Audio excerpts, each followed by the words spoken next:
Olá, olá, meus irmãos. Estamos aqui com o nosso estudo básico do Espiritismo.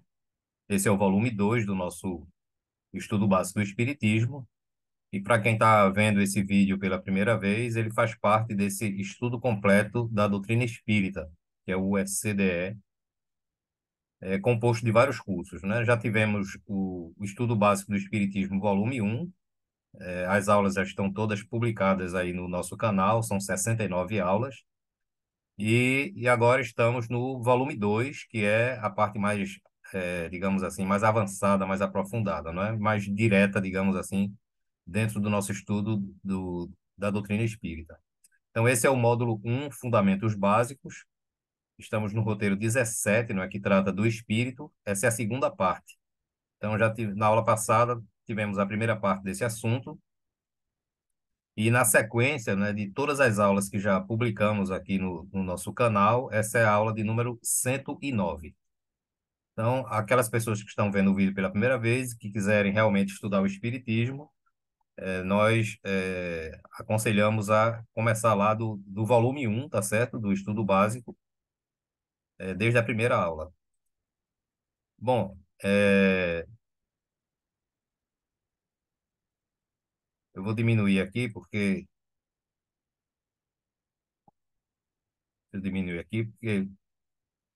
a tela aqui do Zoom, ela cobre, né, a primeira frase aqui, a primeira mensagem, tá?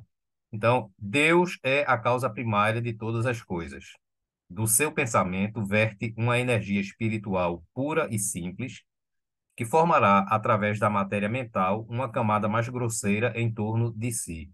Então, veja só, como nós vimos na aula passada, na primeira parte, né, desse assunto, nós falamos do que é o espírito, não é? Falamos que ele é uma energia, tá? Os espíritos, quando Kardec pergunta aos espíritos o que seria o espírito, não é? E Kardec diz assim, então, os espíritos respondem, nós não temos, a linguagem humana ainda é muito pobre para que a gente possa determinar, dizer, não é? Explicar o que é o espírito.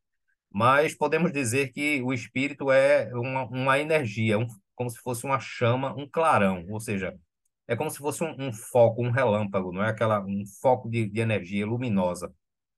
Essa é a essência do que é o espírito, tá? Isso nós falamos na aula passada. E aqui, para a gente entender melhor, nós já falamos disso em assuntos passados, tá certo? Mas aí, para a gente dar uma relembrada, a gente sabe que Deus é a origem de todas as coisas, né? Deus é o princípio de todas as coisas. E nós já vimos também que o pensamento de Deus é o próprio universo, ou seja, tudo que existe no universo, seja no plano material ou no plano espiritual, está contido no pensamento divino. O pensamento divino é o criador de todas essas coisas. Então, nós existimos no pensamento de Deus, né? Já falamos disso em outros assuntos. Então, veja, quando eu falo aqui do seu pensamento verte uma energia espiritual pura e simples, que formará, através da própria matéria mental, uma camada mais grosseira em torno de si, o que eu estou querendo lembrar é que, ao contrário do que muitos espíritas até pensam, né, eu vejo sempre em algumas palestras, em alguns palestrantes, etc., as pessoas dizerem assim: Deus criou, existem três coisas: Deus, espírito e matéria. Como se espírito e matéria fossem coisas separadas, distintas. Elas não são, tá certo? Se a gente for estudar lá na codificação, me parece que é na questão 82 do Livro dos Espíritos, é 86, eu não recordo, é uma dessas aí. Os espíritos dizem que o espírito ele tem que ser feito de alguma coisa, ele não é feito do nada, não é? E como tudo vem do pensamento de Deus, tudo é o pensamento de Deus, seja espiritual ou material, é lógico que o espírito também é feito do pensamento de Deus. Então, o que existe é essa energia espiritual é o pensamento de Deus, tá certo? E essa energia, quando os espíritos dizem que nós somos criados simples e ignorantes, eles estão se referindo a exatamente essa questão aqui, que o espírito, ele é uma energia espiritual pura e simples. Isso é no começo. Ele é uma energia espiritual, ele não é espírito ainda. tá? É uma energia espiritual. Nem princípio espiritual ele é ainda, né? Então ele é apenas uma energia. Essa energia, que é o pensamento de Deus, ele ele pega esse mesmo pensamento, tá? Depois que o pensamento divino vai sofrendo várias transformações, a gente já falou disso aqui, tá certo? E é como se, assim, à medida que o pensamento de Deus vai se afastando da origem, ou seja, vai se afastando de Deus, que é a origem, que é o centro, né, da criação, ele vai sofrendo variações na sua constituição. Então, é por isso que os espíritos dizem que ele é chamado de fluido universal e depois ele é chamado de fluido cósmico universal. Quando ele é chamado de fluido cósmico universal, é porque ele já sofreu uma variação na sua estrutura, na sua constituição, ou seja, é como se ele tivesse engrossado mais, digamos assim, não é? Ele era bem rarefeito, não é? Bem sutil, tá certo? Bem quintessenciado, e é exatamente o que é a energia espiritual, uma matéria quintessenciada, né, bem rarefeita, tá certo? Bem sutil. E à medida que esse pensamento, essa energia espiritual, que é o pensamento de Deus, ele vai se deslocando, ele vai se afastando da origem, do centro da criação, que é Deus, ele vai modificando essa sua estrutura. E essa modificação faz com que ele se revista, não é? Esse pensamento divino, ele vai engrossando, como nós falamos, tá? E vai revestindo essa energia espiritual. Então a gente observa que tanto a energia espiritual como essa camada material, não é? Que já é diferente da consistência da matéria, que é a energia espiritual. Então, para vocês entenderem, a energia espiritual, ela é o pensamento de Deus. Esse pensamento é, vai sofrendo uma variação, ele vai se modificando, vai engrossando, e essa modificação é feita pela própria energia espiritual. E essa modificação faz com que surja uma matéria mais grosseira, digamos assim, que não é tão sutil quanto a energia espiritual e que passa a envolver essa energia espiritual. Então, veja só, qual é a conclusão que nós chegamos? Que do pensamento de Deus existe a energia espiritual e a matéria que está se formando, que se forma e envolve essa energia espiritual. Por quê? Porque a matéria sozinha, ela não existe, ela não faz nada, ela precisa da energia espiritual para conduzi-la. Então, eu acho que vocês entenderam o que é que eu quis explicar com isso aí, tá certo? E tanto a energia espiritual quanto a matéria que se forma ao redor, né, em torno, que envolve essa energia espiritual, é o próprio pensamento de Deus, só que em variações diferentes na sua própria estrutura, tá certo? Eu espero que vocês tenham entendido. A essa energia espiritual e a essa camada que envolve após o processo de individualização, chamamos de princípio espiritual e matéria, respectivamente. Então, o princípio espiritual, ele continua sendo a essência da energia espiritual, ou seja, a matéria quintessenciada, e a matéria, como a gente conhece, tá certo? Para distinguir o que é princípio espiritual do que é matéria, é a camada mais grosseira do próprio pensamento de Deus que envolve aquela energia. Então, veja que não existem duas coisas. Existe uma coisa só, que é a energia espiritual, e que ao criar, não é? Ao engrossar o pensamento de Deus em torno dele, criou uma camada de matéria menos quintessenciada, não é? Mais grosseiro do que a matéria original, e essa camada que ele formou do próprio pensamento de Deus é que a gente vai chamar de fluido cósmico universal e que vai se transformar na matéria ponderável que a gente conhece, tá? Eu acho que vocês devem ter entendido aí essa explicação para que não haja equívocos, né? Para que a gente não fique pensando que Deus cria o espírito separado e cria a matéria separada, não. Tudo é o pensamento de Deus. Então, a conclusão que a gente chega é que o pensamento de Deus, ele no seu núcleo, não é? No seu bojo, ele é uma energia espiritual quintessenciada, ou seja, uma matéria quintessenciada, rarefeita, tá? E que essa matéria vai sofrendo modificações a ponto de criar uma camada em torno dela, e essa camada em torno dela é o que a gente chama de fluido cósmico universal, que vai dar origem ao princípio vital, ao fluido vital, que vai dar início à matéria grosseira que a gente conhece, né? A matéria ponderada que existe no plano físico e que forma o mundo material, tá certo? Então veja que tudo é uma coisa só que sofre variações na sua estrutura, ok? Assim, o ser pensante, o logos grego, é o espírito.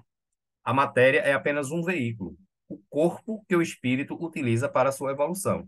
Então, desde o momento em que Deus criou a energia espiritual, ela formou em torno de si, com esse mesmo pensamento, uma matéria para envolvê-la. Essa matéria que ele formou é chamada de fluido cósmico universal, tá certo? Então, essa é uma questão que nós, espíritas, precisamos aprender e entender, para que a gente não fique repetindo por aí que Deus cria duas coisas distintas, separadas, e não é isso, é uma coisa só, tá? E aquelas pessoas, não é? Eu já passei por essas experiências, aqueles espíritas mais antigos, mesmo estando isso lá no Livro dos Espíritos, na codificação, na Gênese, por exemplo, tem pessoas que ou não entendem, ou se entendem e não querem aceitar, porque acho que passa na cabeça dessas pessoas é que se a gente for entender que o espírito ele é feito de matéria quintessenciada, as pessoas vão achar que o espírito é um ser material. Não é um ser material, tá? E é preciso que a gente saiba distinguir, separar o que é matéria ponderável, o que é matéria física grosseira, do que é matéria quintessenciada, tá? Então, hoje, na física, não é, na ciência física de nós humanos, nós sabemos que a energia e a matéria são a mesma coisa. O que muda é a frequência vibratória. Então, quanto mais é, a energia se condensa, não é? Quanto mais ela sofre condensação, mais ela se materializa. E a matéria, por sua vez, quanto mais ela se dissocia, se desagrega, não é? Molecularmente, atomicamente falando, mais ela volta ao estado de energia. Então, tudo é uma coisa só. O que existe no universo, na verdade, se a gente for analisar o universo todinho, todo, tudo, é feito de energia. Tudo é energia. Tudo no universo é energia. Nós somos feitos de energia, né? Tudo no universo é feito de energia. Nós nos movimentamos, não é? Graças à força da energia. Quando a gente se alimenta, não é? O alimento, por mais saboroso que seja, ele no final, após o processo digestivo, ele vai se transformar em quê? Em energia para movimentar o nosso organismo, o nosso corpo físico. Tudo no universo é energia. As estrelas produzem energia, né? Os planetas giram, vivem em torno das estrelas graças à energia. Os satélites giram em torno dos planetas por força de energia, não é? Energias gravitacionais, principalmente, não é? Então, tudo no universo é energia. O próprio espírito é uma energia. Não vamos confundir energia com eletricidade, tá? Com corrente elétrica que a gente tem nas tomadas da nossa casa. Não tem nada a ver uma coisa com a outra. A eletricidade é uma derivação de energia, assim como todas as coisas derivam da energia, tá certo? Então, eu espero que tenha ficado claro isso. O que existe é o pensamento de Deus, que é uma energia espiritual pura e simples, e essa energia cria em torno de si, não é? Ela pega o próprio pensamento, transforma ele numa matéria mais grosseira, mais quintessenciada, e forma o fluido cósmico universal, tá certo? E esse fluido cósmico universal é quem vai gerar e criar os mundos físicos que a gente conhece, o universo físico, digamos assim, ok? Então, voltando à questão do espírito. O espírito, ele não é criado espírito, ele é criado energia espiritual. Ele não é criado princípio espiritual ainda, ele é criado energia espiritual, pura e simples. À medida que essa energia vai evoluindo, tá certo? Ela se transforma, ela se individualiza e a gente lá na frente, vai demorar um pouquinho, tá? Porque isso faz parte do estudo mais avançado do espiritismo. A gente vai falar como é que é feita essa individualização, tá? Mas por enquanto não, porque a gente está aqui dentro ainda do esquema desse programa aqui, tá? Então, o que é importante a gente saber agora é isso, é que essa energia espiritual, ela sofre individualização, porque ela é única, não é? É o pensamento único. Depois esse pensamento, ele, ele, ele passa a criar pequenos núcleos, pequenos vórtices de energia, tá? Isso aqui é só uma pequena introdução para que vocês possam entender. E esses pequenos vórtices de energia é que vão que são as individualidades.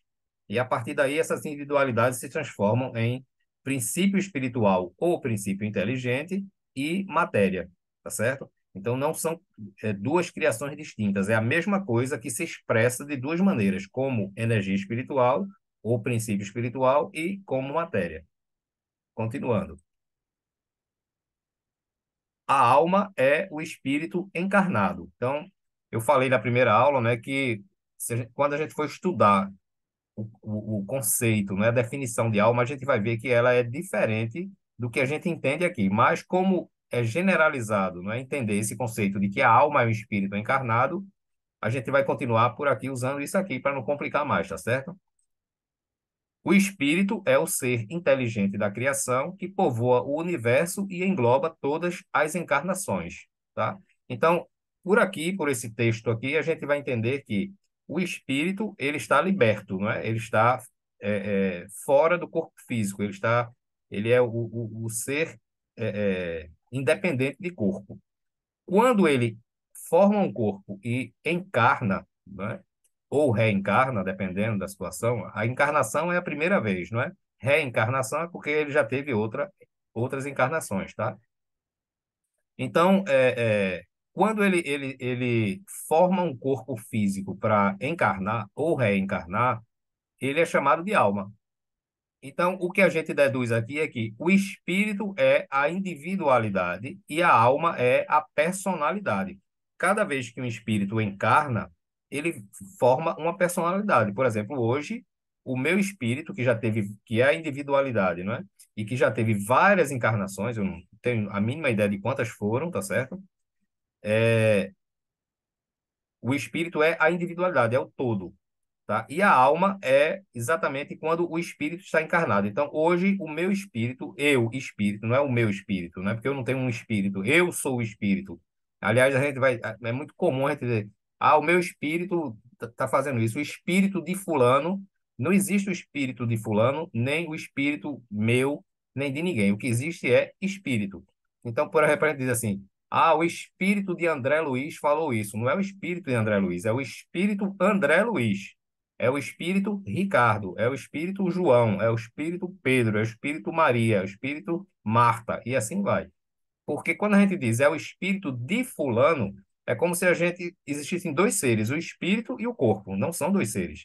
É o mesmo ser que formou um corpo físico e que está atualmente encarnado. É o meu caso. Hoje, o espírito Ricardo está encarnado, ou seja, com a alma Ricardo, porque essa alma é a personalidade Ricardo.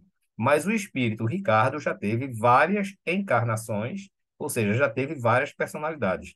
Então, relembrando, para quem não se atentou para esse detalhe, tá? A alma corresponde à personalidade que a gente está vivendo, ou seja, cada vez que eu encarnei, eu tive várias almas, várias personalidades. Na verdade, alma e personalidade aqui têm o mesmo sinônimo, tá? E o espírito representa a individualidade. Qual é a diferença de individualidade para personalidade? Individualidade é o conjunto de personalidades, né? Cada vez que eu encarno, a minha personalidade, com uma determinada personalidade, perdão, eu vou aprendendo novas experiências e essas experiências eu vou armazenar na individualidade que é o espírito. Então, quando eu desencarnar aqui, tá certo? Dessa atual encarnação, tudo que eu aprendi nessa minha personalidade como Ricardo, eu vou acumular na individualidade que é o espírito. E já tem lá acumulado outras experiências de outras personalidades que eu já tive em encarnações passadas, tá certo? Então, para ficar bem claro como é que funciona esse processo. A alma é o ser parcial, limitado e circunscrito a uma encarnação específica. É por isso que alma aqui tem o mesmo sinônimo de personalidade, tá certo? No primeiro, a amplitude, ou seja, o espírito é a amplitude. E no segundo, que é a alma, é a redutibilidade, tá? Então, é assim que funciona esse processo. Então, do espírito para a alma é a reencarnação. Da alma para o espírito é a desencarnação, tá? Então, é sempre esse processo. O espírito liberto do corpo reencarna alma. É chamado de reencarnação. Quando a alma deixa o corpo e volta a ser só espírito, é a desencarnação, ok? O espírito está ligado ao corpo, mas não está confinado a este. É aquilo que eu falei na aula passada, tá?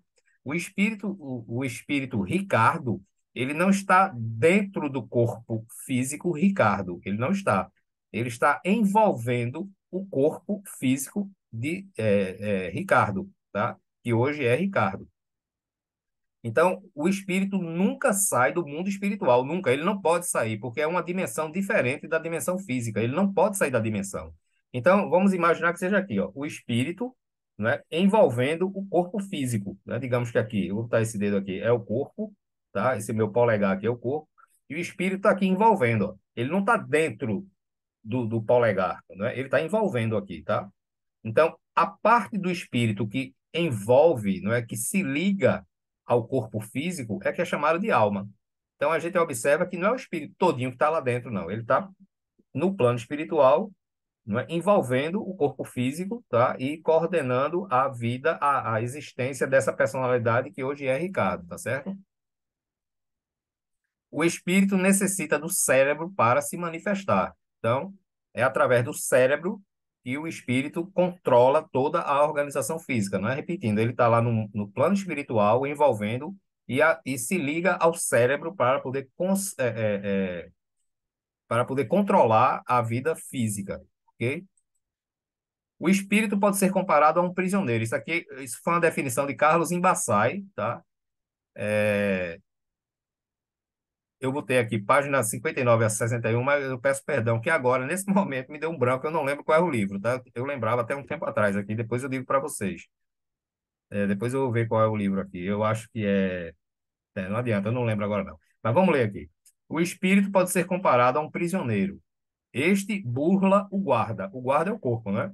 Sai da prisão, vai aonde quer e depois volta novamente à cela.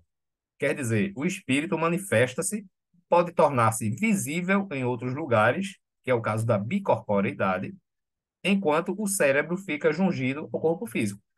É o que acontece quando a gente dorme, tá? Quando a gente dorme, o nosso espírito, ele parcialmente se afasta do corpo, né? Ele continua ligado ao corpo físico, tá certo? Através do perispírito, e a gente vai viver a vida espiritual.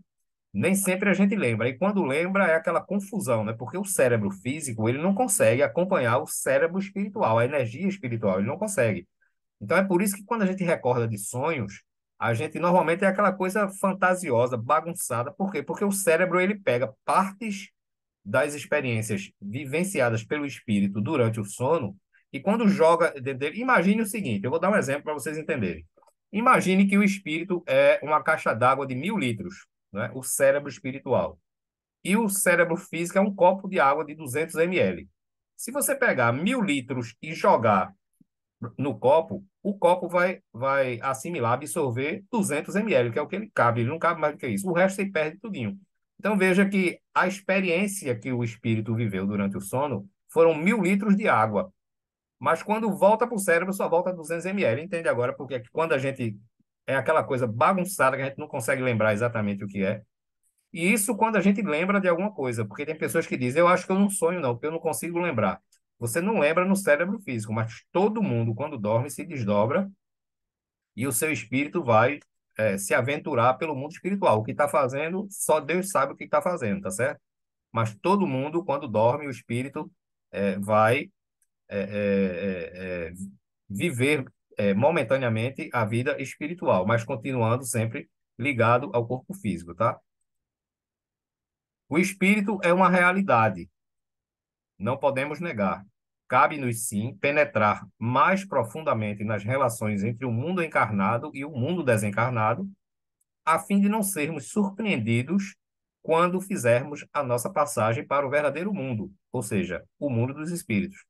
Né? Eu sei que tem muita gente que tem medo de morrer, eu também tenho.